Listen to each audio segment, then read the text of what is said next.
So I thought today, rather than you going downstairs for, oh thanks, I forgot. Okay. Rather than you going downstairs for a few minutes and then coming right back up for communion, you can just have a conversation today. You good with that? Sure. All right. So, first question. Do you have a favorite piece of art in your house? What is it? Thinking about it? Yeah.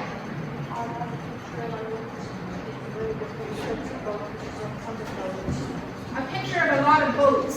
Is it like, do you see the boats and the water and all that? Lovely, yeah.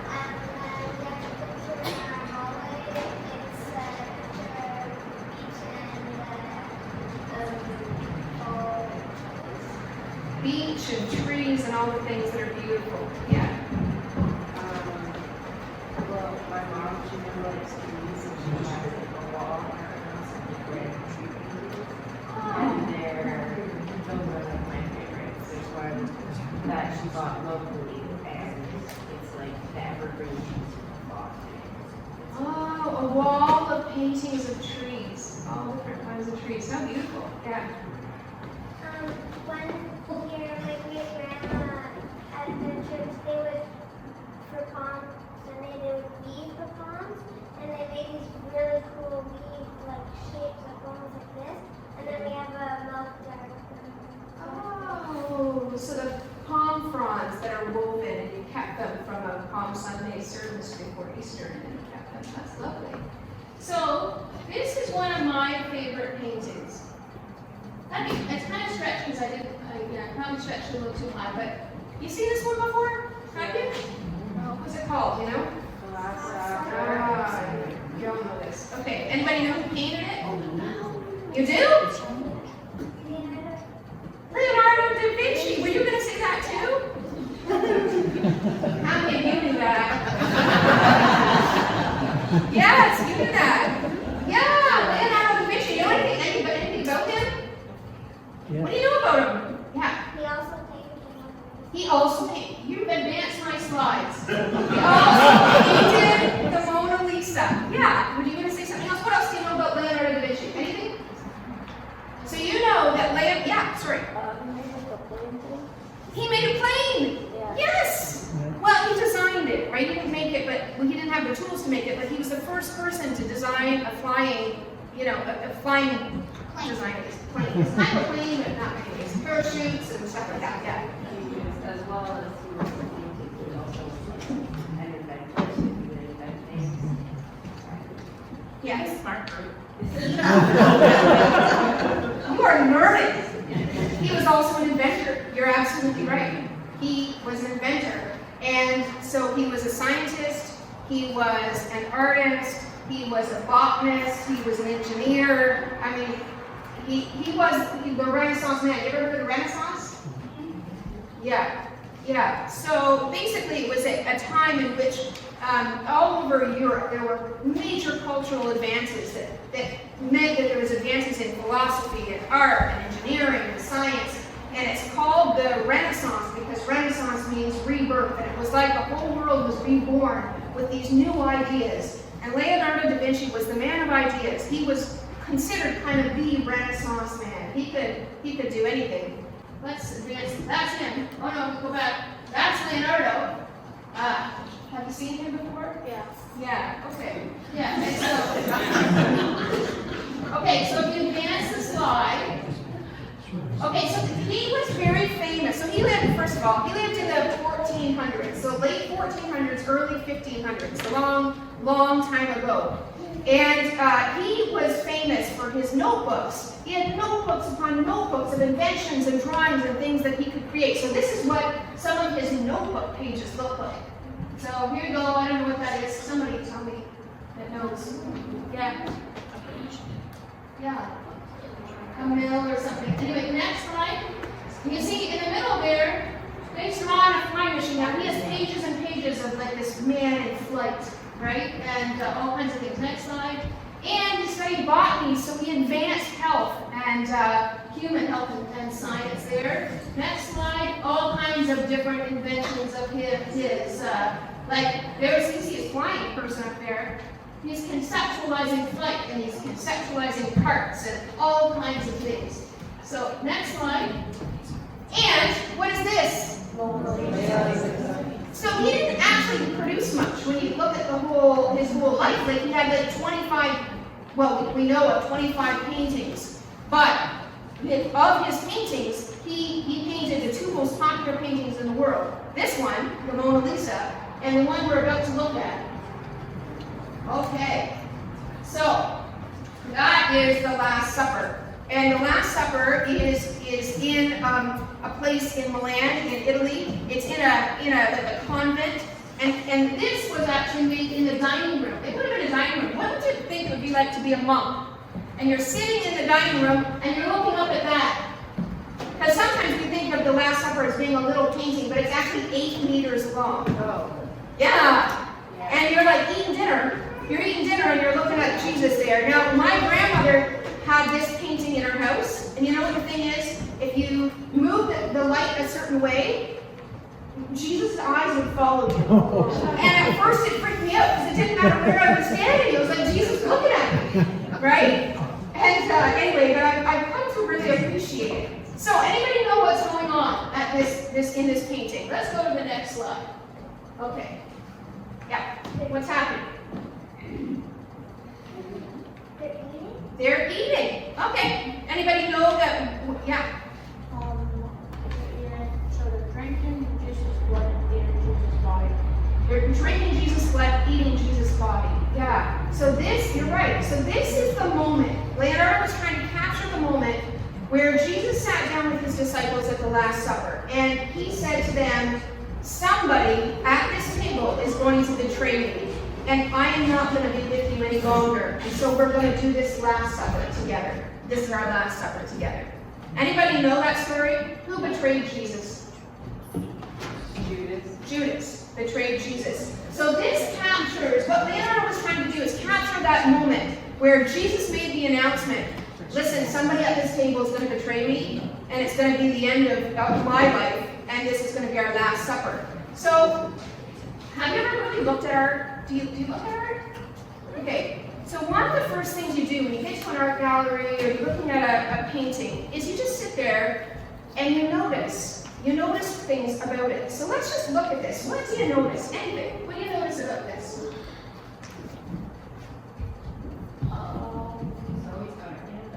Oh, sorry.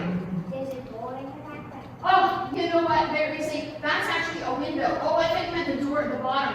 The previous picture, you see that somebody came along and cut a door out of his beautiful mural. At some point, history, not in this painting. There, see, they cut it out. But anyways, Yeah. so this is what that part that isn't cut out is what they imagine looked like before they cut it out. But anyway, you see, that's windows, 3 windows. And behind it, you see this beautiful outdoor setting. Okay, what else do you notice? Yeah. Their clothes are very colorful. Colorful clothes, yeah. Yeah. They look like they're fighting. They look like they're fighting. Yeah. Okay, be quiet.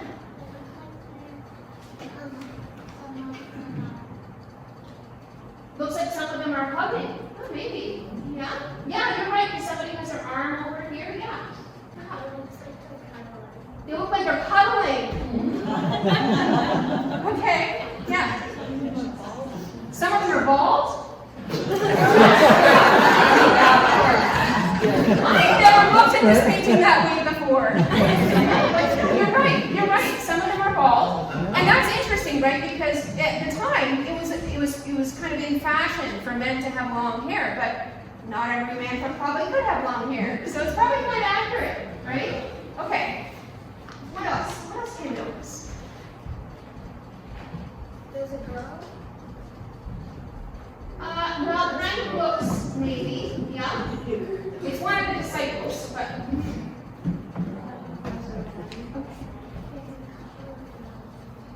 Well, yeah, they're all the disciples, and all of those disciples would probably have been men. But yeah, maybe you're right. Yeah. They're all on the side of the boat. They're all on one side of the table, absolutely, yeah. The table is set, like, and they haven't taken any food yet. The table is set, but they haven't taken food yet. Yeah. Anybody? Yeah, they sat down, they haven't touched the food yet. Yeah, that's right. Yeah. So here's some things I wanted to draw your attention to. First of all, the shapes. Look, I've got this clicker. See this shape here? What shape is this that Jesus is making? Triangle. And Leonardo da Vinci loved triangle shapes. He loved symmetry and he loved triangles. So you can see that in a lot of his work. And partly in his religious work, he did it because it was supposed to be symbolic of the Trinity. What's the Trinity? Father, Son, Holy Spirit, right? And what else do you notice about the disciples? So all the disciples here, how many of them are there? How many? 12. Where are they seated? On each side of Jesus. On each side of Jesus. How many on both sides? 6. In groups of what? 2. 3. A group, a group, a group, and a group. Oh, great. Groups of 3. So 12 disciples all seated together in groups of 3. And what else do you notice about the perspective of this? Now, Leonardo wanted to bring us into the painting. One of the ways that he tried to bring us right into the painting is by what we call perspective. And so can we advance the slide? Look back. See the lines here? Where do all those lines in the painting lead? To Jesus. Right. So it doesn't matter where you look on that painting. Leonardo designed it so your eyes would always go back to Jesus. You'd scan the room, and then your eyes would always go back to Jesus. And how do you think he made those lines? Sketching it first? He sketched it first. And you know, if you look at the real painting, you'll see a nail hole right at Jesus' head. He actually tied string to that nail hole and brought it out all the way across the room so that it would exactly lead to the middle. So your eyes always go to Jesus. Why? Why would he want that? Why would he want your eyes?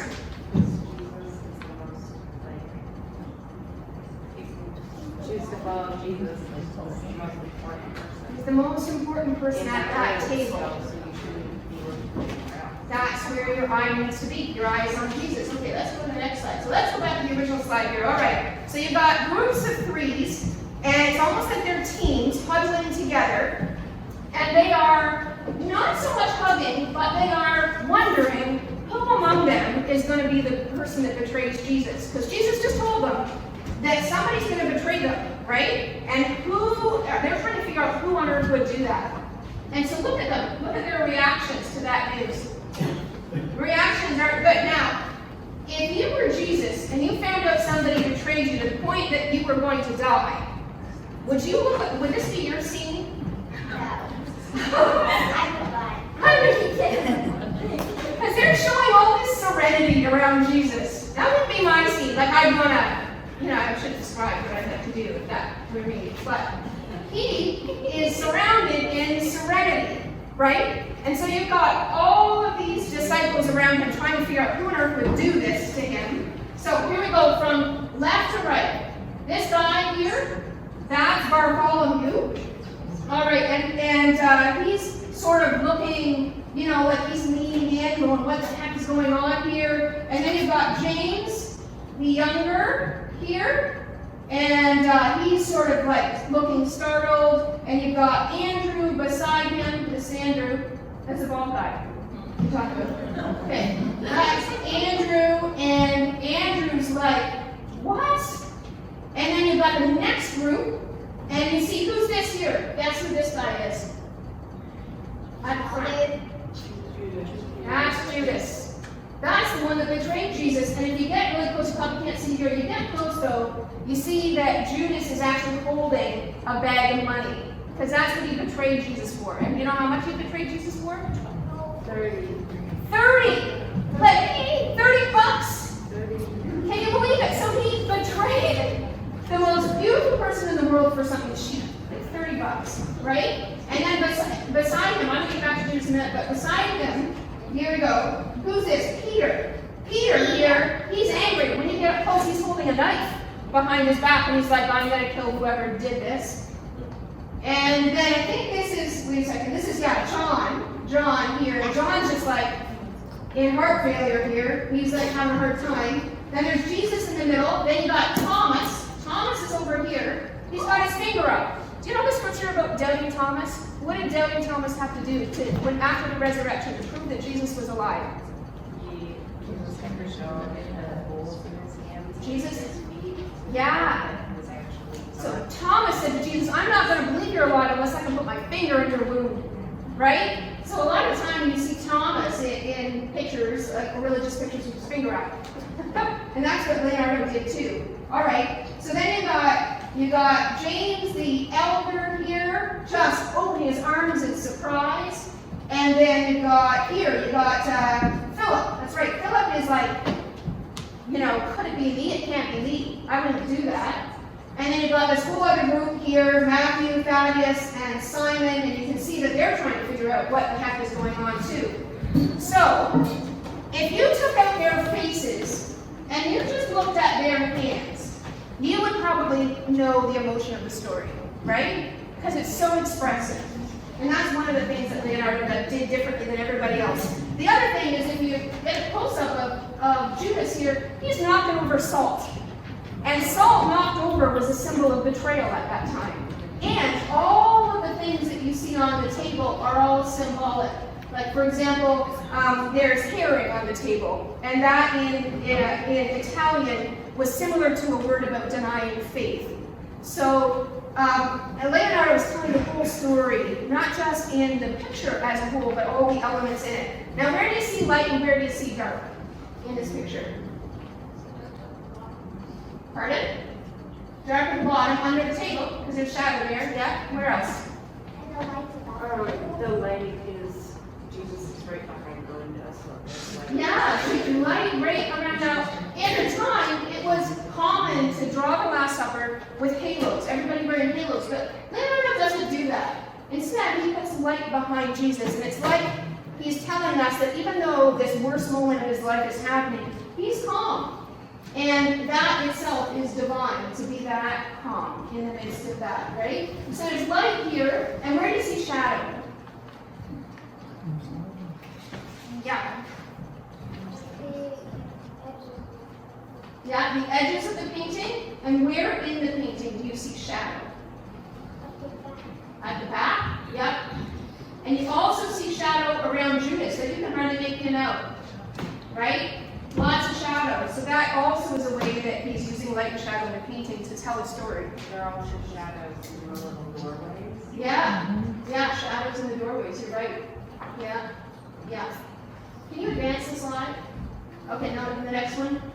Okay, so this is commonly, before Leonardo did this, this is what people how people depicted the Last Supper. And you see the difference, right? Everybody's like, sitting and like right kind of, beside each other nicely, and there's not a lot of motion going on. And who's this? This is Judas. Judas was always at the other end of the table, like far away.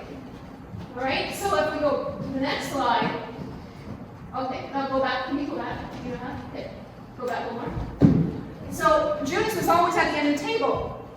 And Leonardo did something completely revolutionary. He wanted to capture the emotion of the moment when he said he would be betrayed and then when they had the Last Supper together.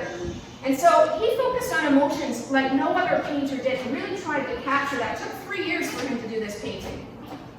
And he wanted Judas, actually, if you look at the hands, Judas and Jesus are reaching for the same element. So his idea was that, that Judas wasn't far away from Jesus. Judas was close to him. And that heightened what it felt like to be betrayed at that table, right? And so all of these developments that Leonardo did was so that we would enter into the painting and we would see all of the human story in that moment. All right, fun fact. Next, go 2 more slides. Fun fact, one more. Fun fact, somebody, I think in 2007-ish, realized that if you put dots on all the hands and all the elements of the food, next slide, it actually made music. And the other thing that Leonardo was fond of doing in his paintings was having hidden messages and music, right? And so if you play this, you should go home and look it up because I couldn't get my YouTube downloader to work. But if you play this, it sounds like a funeral dirge. So it's very, very cool. Obviously, I'm a big fan of Leonardo because he was an absolute genius. Next slide. Okay. So the painting really, when we look at it, it's art. It's also a sermon, right? It's about chaos and serenity, and it's about betrayal, and it's about love, and it's about focusing on Jesus, and it's about Jesus being gracious in a moment where most of us wouldn't be. And so at this table, Jesus gave the command. Do you know what the command was? What did he say at the table, the Last Supper?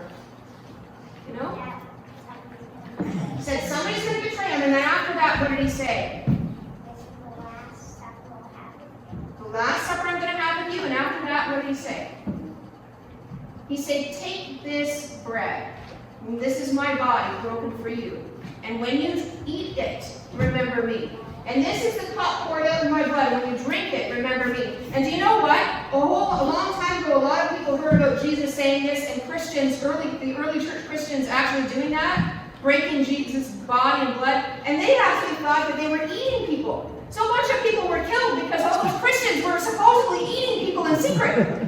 Right? That's how rumors work. Right? Right? But it's not about that, right? It's not about that. What is it about? When you take communion, what's it about? Anybody? So when we take communion, we're doing what Jesus said, which is remembering him. It's pretty extraordinary, right, that he was clear-minded enough in that moment of betrayal to think ahead and say, what can I do for my disciples? And to be that forward-thinking and gracious, to give them a memorial, something they could do. And not only that, but he said, this is my body broken for you, this is my blood shed for you, do this in remembrance of me. But why would he say that? This is my body broken for you, or this is my blood shed for you. Why would he say that and tell you to eat that? Well, part of it is that he wanted us to take him, when he was no longer with us, to take him into our hearts and into our very bodies so that his energy is our energy. It is the energy that we act out in the world. It is the energy of serenity at this table. It's the energy of grace and forgiveness at this table, and love. And so when we take communion, it's not just about scarfing down bread or juice, right? What we're actually doing is coming to the table, remembering who Jesus was, and making a commitment to take Jesus' energy, his body, his blood, his energy into our own hearts, into our own bodies, so that we might be one with him when we go out of here, that his values actually shape our decisions and the choices we make, and the choices that we make and the bar that Jesus set for us in terms of grace and love and understanding is so high that he could be like that in the moments before he died, thinking of others and being gracious, telling the truth, but being gracious.